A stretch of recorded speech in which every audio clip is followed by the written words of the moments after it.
नमस्कार, दोपहर के 3 बज चुके हैं और आप देख रहे हैं देश प्रदेश। तो छत्तीसगढ़ में आज क्या बड़ी खबरें मैं बताऊंगी आपको। नमस्कार, मैं हूं आप सभी के साथ रचना नितेश और आज कौन सी बड़ी खबरें हैं देश प्रदेश के बुलेटिन में हम करेंगे अपडेट। बहुत बहुत स्वागत है आप सभी का। मैं हूं आपके साथ अविनाश कर। मध्य प्रदेश में कौन सी खबरें बनी है सुर्खियां बताऊंगा मैं आपको।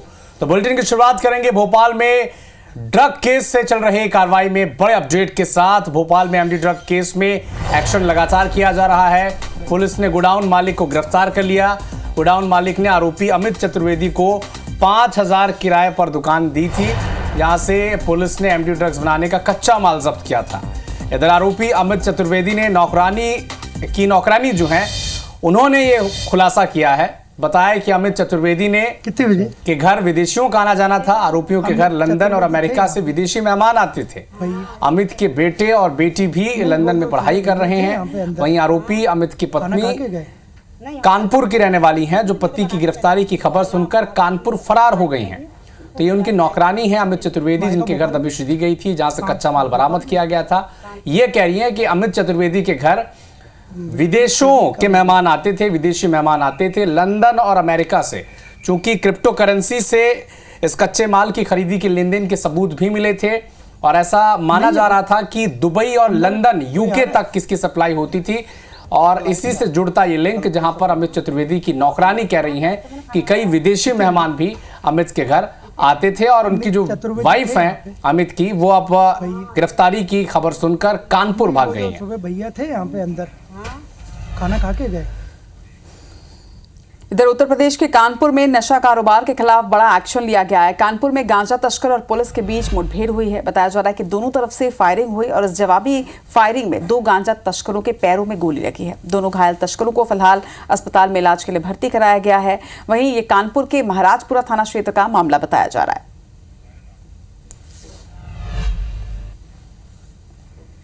इधर बिलासपुर में अशांति फैलाने वाले बदमाशों के खिलाफ कार्रवाई की गई है। यहां पुलिस ने 8 असामाजिक तत्वों को गिरफ्तार किया। इन्हें स्ट्रीट पेट्रोलिंग के दौरान कई जगहों से अरेस्ट किया गया है। नवरात्रि त्योहार को मद्देनजर रखकर पुलिस ने ये पूरी कार्रवाई की है। तो भोपाल में ड्रग केस के सामने आने के बाद कांग्रेस पार्टी प्रदेश की सरकार पर हमलावर हो चुकी है और इसी बीच कांग्रेस पार्टी ने रोशनपुरा चौराहे पर सांकेतिक ड्रग्स का एक ठेला लगाया, प्रदर्शन किया और पुलिसिंग फेल होने और गली में ड्रग्स का कारोबार होने की बात कही है। कांग्रेस पार्टी लगातार ये कह रही है कि मध्य प्रदेश के गली गली में ड्रग्स का कारोबार हो रहा है और पुलिस इसे रोकने में नाकाम है पूरी तरह से।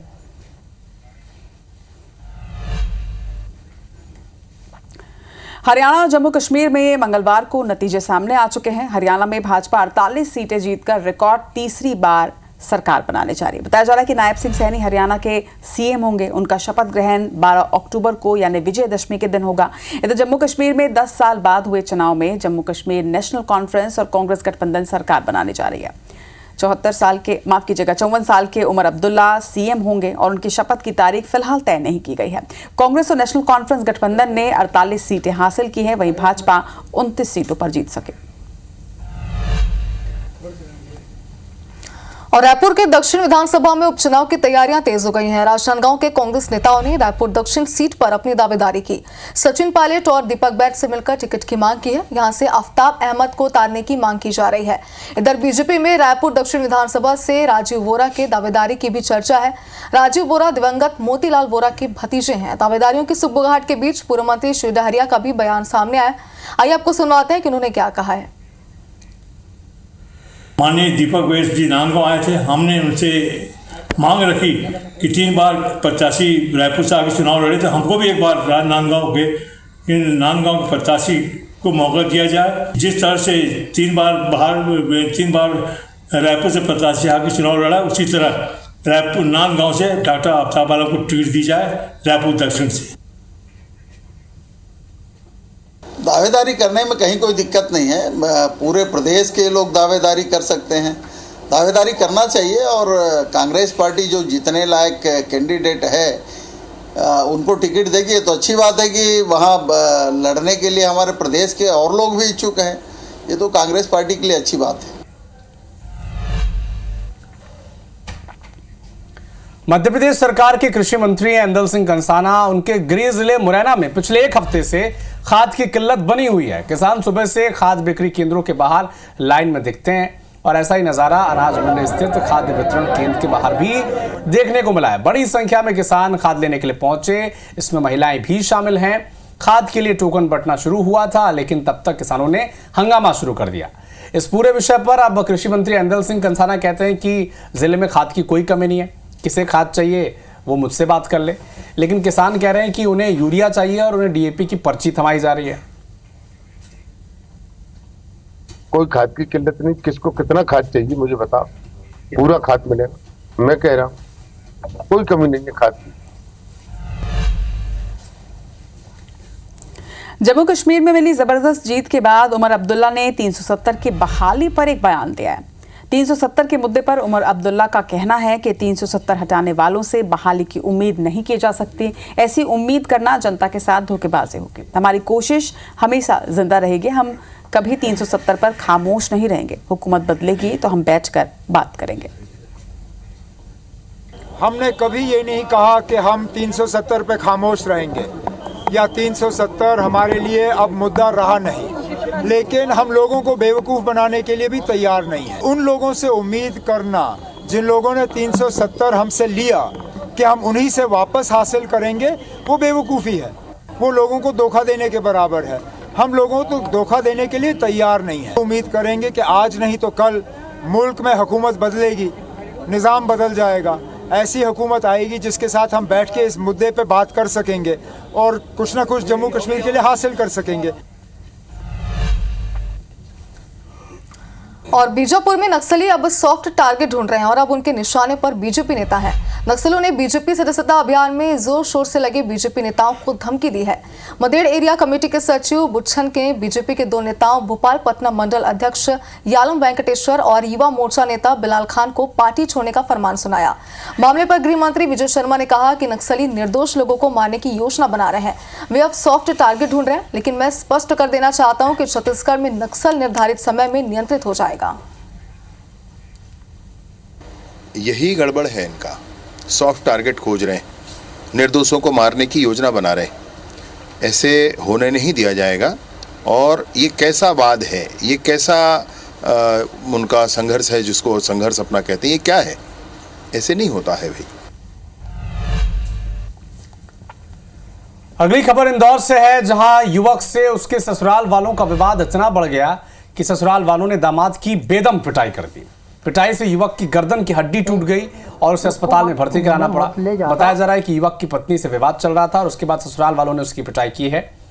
उसके बाद पत्नी समेत 4 लोगों पर हत्या के प्रयास का मामला दर्ज किया गया है। पूरा यह मामला तुकोगंज थाना क्षेत्र का है।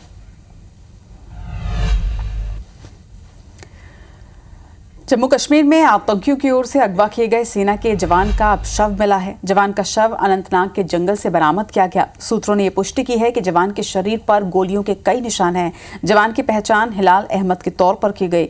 पुलिस सूत्रों ने पुष्टि की है कि जवान को कई गोलियां मारी गई हैं। इसके पहले सेना के एक वरिष्ठ अधिकारी ने बताया कि अनंतनाग में सेना के 2 जवानों को आतंकियों ने किडनैप कर लिया था। हालांकि एक जवान को गोली लगी थी, लेकिन इसके बावजूद वो आतंकियों के चंगुल से बचकर भागने में सफल रहा था।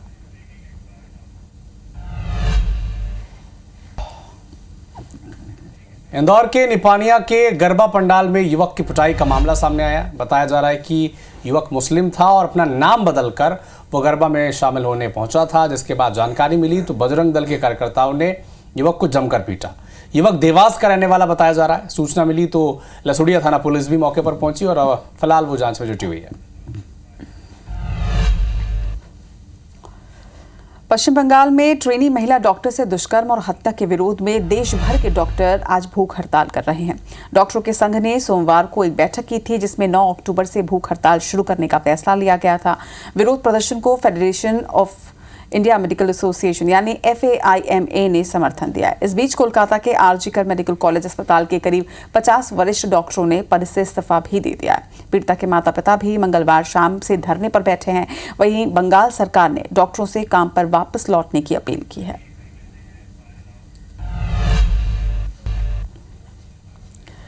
दिल्ली में आज केंद्रीय 10:30 बजे केंद्रीय कैबिनेट की मीटिंग होगी। सरकार दिवाली से पहले केंद्रीय कर्मचारियों को बड़ी सौगात देने जा रही है। बताया जा रहा है कि महंगाई भत्ते का गिफ्ट मिल सकता है। महंगाई भत्ते यानी डीए को 3 से 4% तक बढ़ाने की संभावनाएं नजर आ रही है। सरकारी कर्मचारियों को फिलहाल 50% महंगाई भत्ता दिया जाता है। डीए बढ़ने पर महंगाई भत्ता 50 से बढ़कर 53 या फिर 54% हो सकता है। हालांकि सरकार डीए बढ़ाने का ऐलान अक्टूबर में करेगी, लेकिन इसे लागू 1 जुलाई से ही माना जाएगा।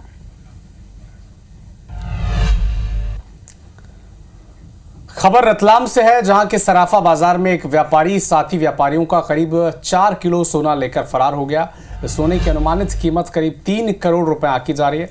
वारदात के बाद से इलाके में हड़कंप मच गया। आनन फानन में व्यापारियों ने घटना की सूचना पुलिस को दी। दरअसल आरोपी व्यापारी ने ग्राहकों को दिखाने की बात कहकर दूसरे व्यापारियों से सोना लिया था, लेकिन कुछ देर बाद से ही वो मौके से फरार हो गया। आरोपी व्यापारी का नाम राधेश्याम सोनी है, जो कि कल्याण नगर में रहता है।